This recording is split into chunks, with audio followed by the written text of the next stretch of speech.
سے کپڑا ہٹایا, رو کے کہا اے موسیٰ کاظم مولا, یہ تیری بیٹی خدیجہ سو رہی ہے, یہ تیری بیٹی عالیہ سو رہی ہے, یہ تیری بیٹی زینب سو رہی ہے, یہ تیری بیٹی فاطمہ صغریٰ سو رہی ہے. امام موسیٰ کاظم نے ایک ایک بیٹی کے سر پہ پیار دیتے رہے. سب سے آخر میں ایک شہزادی سوئی ہوئی تھی. موسیٰ کاظم زمین پہ بیٹھے. امام رضا کی والدہ رو کدی کسی اور کو جگائے نہ جگائے, اسے ایک بار جگا کے مل جا. فرمائیے کیوں جگا رہی ہے؟ رو کدی یہ تیری فاطمہ سوئی ہوئی ہے.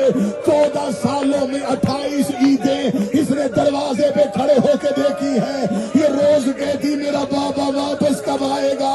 اتنا جملہ کہنا تھا, یکم والی ملکہ تڑپ کے اٹھی, بابے کے گلے میں باہیں ڈالی. رو کدی بابا مجھے ایک بار سینے سے لگا, میں نے تیرے بار کم کی پہاڑیوں پہ رل کے مر جانا.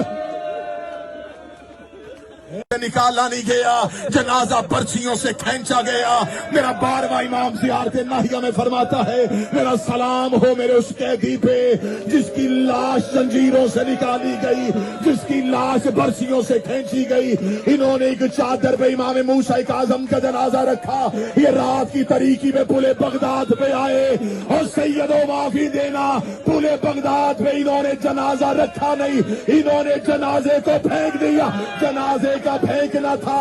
ایک کالے برقعے والی پھی پل بغداد میں دوڑ رہی تھی, رو رو کے کہہ رہی تھی کوئی میرا بیٹا دفنا دو, کوئی میرے بیٹے کی کڑیاں کھولو, کوئی میرے بیٹے کی ہتھکڑیاں کھولو, اور میرا غریب بغداد پہلے تو لائی نے زہر دیا, پھر لاش کو تنہا چھوڑ دیا.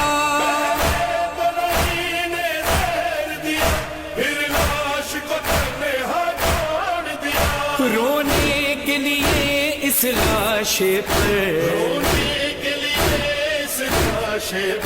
بھائی نہ بہن نہ بیٹا ہے. بغداد کے پل پر کاظم کا کس نے یہ جنازہ رکھا ہے. بغداد کے پل پر کاظم کا کس نے یہ جنازہ رکھا ہے. اس قید ستم میں بھی مولا رہتے تھے مسلح پر ہر دم. اس قید ستم میں بھی مولا رہتے تھے مسلح پر ہر دم. بے جرم نمازی قتل ہوا.